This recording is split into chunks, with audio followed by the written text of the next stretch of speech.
فليصم، ومن كان مريضا أو على سفر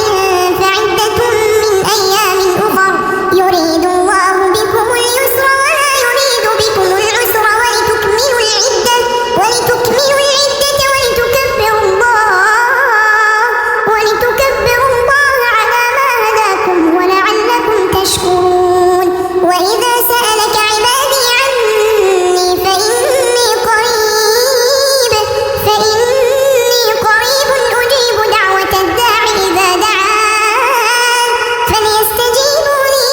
فليستجيبوا لي وليؤمنوا بي لعلهم يرشدون. أحل لكم ليلة الصيام الرفث إلى نسائكم هن لباس لكم وأنتم لباس لهن علم الله أنكم كنتم تختانون أنفسكم فتاب عليكم وعفى عنكم فالآن باشروهن وابتغوا ما كتب الله لكم وكلوا واشربوا حتى يتبين لكم الخيط الأبيض من الخيط الأسود من الفجر ثم أتموا الصيام إلى الليل ولا تباشروهن وأنتم عاكفون في المساجد تلك حدود الله فلا تقربوها كذلك يبين الله آياته للناس لعلهم يتقون. ولا تأكلوا أموالكم بينكم بالباطل وتدلوا بها إلى الحكام لتأكلوا فريقا من أموال الناس بالإثم وأنتم تعلمون. يسألونك عن الأهلة قل هي مواقيت للناس والحج وليس البر بأن تأتوا البيوت من ظهورها ولكن البر من اتقى وأتوا البيوت من أبوابها واتقوا الله لعلكم تفلحون. وقاتلوا في سبيل الله الذين يقاتلونكم ولا تعتدوا إن الله لا يحب المعتدين. وقتلوهم حيث ثقفتموهم وأخرجوهم من حيث أخرجوكم والفتنة أشد من القتل ولا تقاتلوهم عند المسجد الحرام حتى يقاتلوكم فيه فإن قاتلوكم فاقتلوهم كذلك جزاء الكافرين. فإن انتهوا فإن الله غفور رحيم. وقاتلوهم حتى لا تكون فتنة ويكون الدين لله فإن انتهوا فلا عدوان إلا على الظالمين. الشهر الحرام بالشهر الحرام والحرمات قصاص فمن اعتدى عليكم فاعتدوا عليه بمثل ما اعتدى عليكم واتقوا الله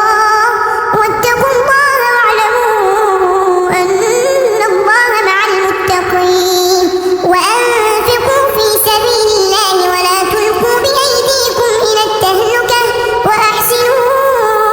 إن الله يحب المحسنين. وأتموا الحج والعمرة لله فإن أحصرتم فما استيسر من الهدي ولا تحلقوا رؤوسكم حتى يبلغ الهدي محله فمن كان منكم مريضا أو به أذى من رأسه ففدية من صيام أو صدقة أو نسك فإذا أمنتم فمن تمتع بالعمرة إلى الحج فما استيسر من الهدي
فإن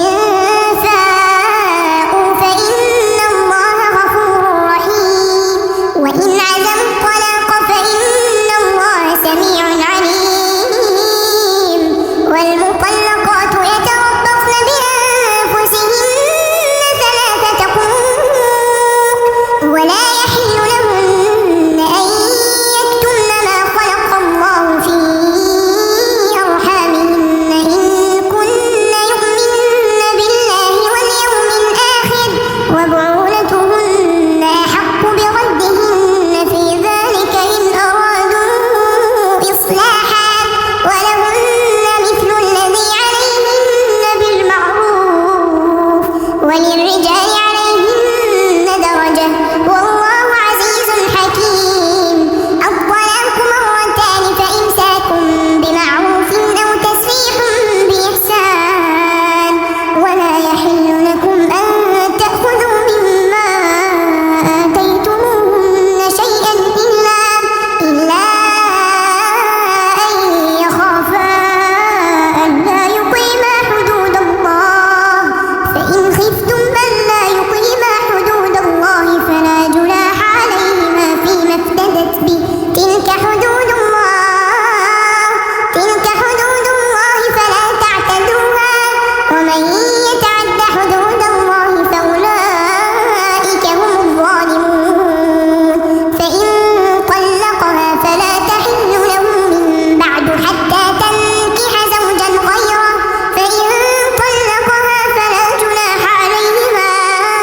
أن يتراجعا إن ظنا أن يقيما حدود الله وتلك حدود الله يبينها لقوم يعلمون وإذا طلقتم النساء فبلغن أجلهن فأمسكوهن بمعروف أو سرحوهن بمعروف ولا تمسكوهن ضرارا لتعتدوا ومن يفعل ذلك فقد ظلم نفسه ولا تتخذوا آيات الله هزوا واذكروا نعمة الله عليكم وما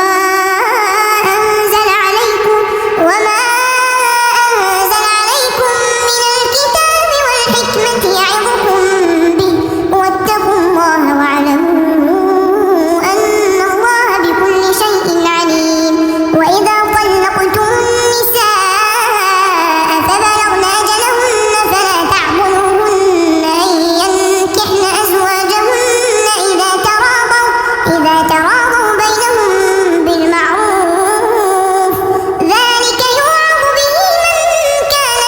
منكم يؤمن بالله واليوم الآخر ذلكم أزكى لكم وأطهر والله يعلم وأنتم لا تعلمون والوالدات يرضعن أولادهن حولين كاملين لمن أراد أن يتم الرضاعة وعلى المولود له رزقهن وكسوتهن بالمعروف لا تكلف نفس إلا وسعها لا تضار والدة بولدها ولا مولود له بولده وعلى الوارث مثل ذلك فإن أرادا فصالا عن تراض منهما وتشاور فلا جناح عليهما وإن أردتم أن تسترضعوا أولادكم فلا جناح عليكم إذا سلمتم ما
فليكتب وليملل الذي عليه الحق وليتق الله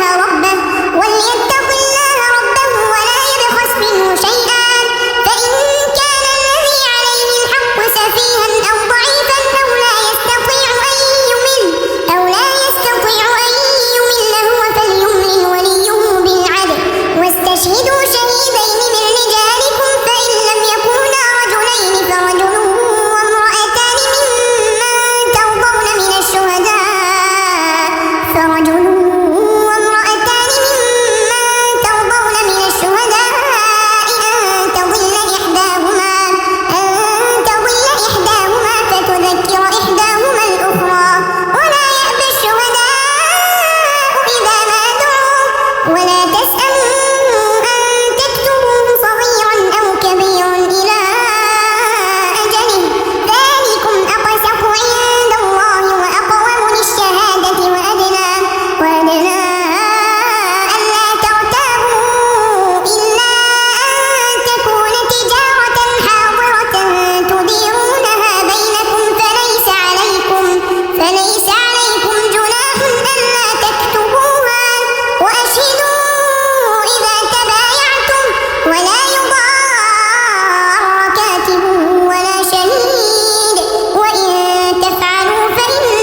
ذهب الله بنورهم وتركهم في ظلمات لا يبصرون صم بكم عمي فهم لا يرجعون أو كصيب من السماء فيه ظلمات ورعد وبرق يجعلون أصابعهم في آذانهم من الصواعق حذر الموت والله محيط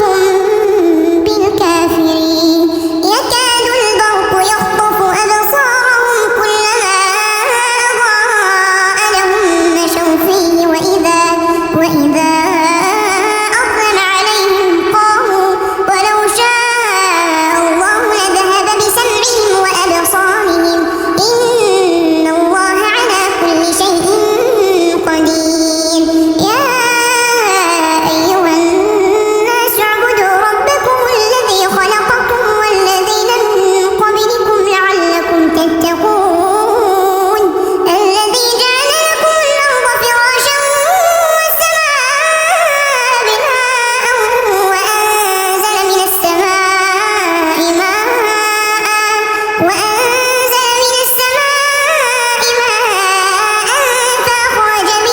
فأخرج به من الثمرات رزقا لكم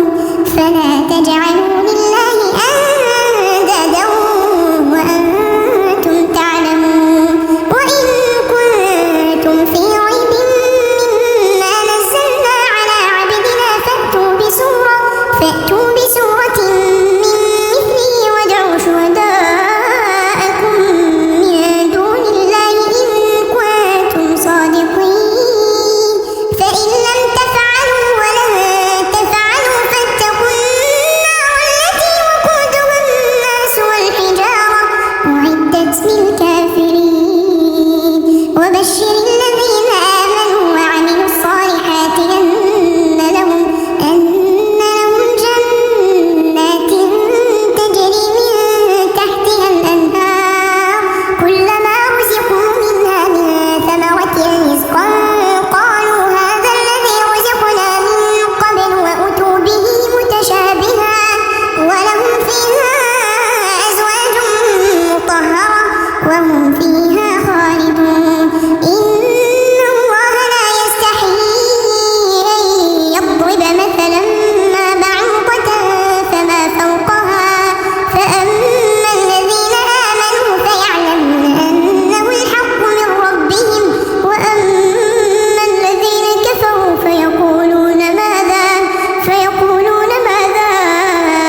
منكم ذلكم